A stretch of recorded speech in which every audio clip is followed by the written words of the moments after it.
ये देखिए, कह रहे हैं विश्वामित्र जी कह रहे हैं कि केशव ये मिथिलाधिप हैं, जग में जिन कीरत बेल बही है। दान क्यपान विधानन सो सिगरी वसुधा जिन हाथ लई है।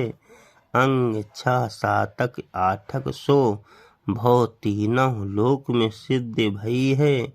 वेद त्रहि अरु राजश्री परिपूर्णता शुभ योगमयी है। कहने का मतलब यह है, यहाँ पर सबसे पहले ये सवैया है, इसका प्रसंग क्या लिखेंगे? प्रसंग में लिखेंगे कि विश्वामित्र जी ने राम और लक्ष्मण को विदेहराज, जो विदेहराज हैं जनक जी, उनका परिचय दिया हुआ। क्या कह रहे हैं कि हे राम और लक्ष्मण, केशव ये मिथिलाधिप हैं, जग में जिन कीरत बेल बही है।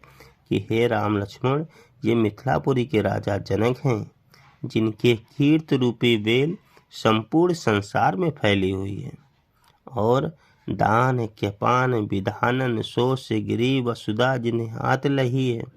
कह रहे हैं अपने दान और अस्त्र शस्त्र के द्वारा इन्होंने सारे भूमंडल को अपने वश में कर लिया है। और क्या कह रहे हैं?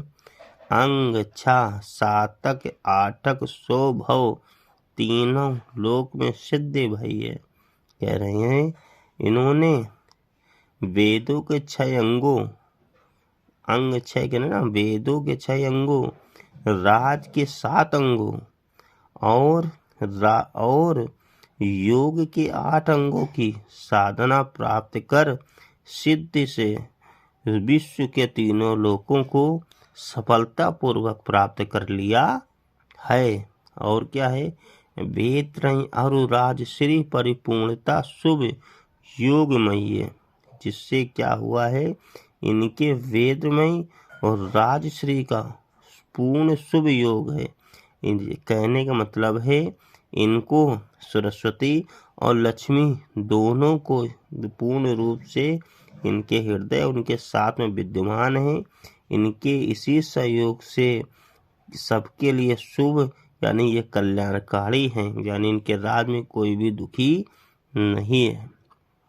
अगर देखा जाए तो पूरे का अर्थ ये होगा कि हे राम लक्ष्मण, ये मिथिलापुरी के राजा जनक हैं, जिनकी कीर्ति रूपी बेल संपूर्ण संसार में फैली है। ये अपने दान और अस्त्र शस्त्र के द्वारा सारे भूमंडल को अपने वश में कर लिया है।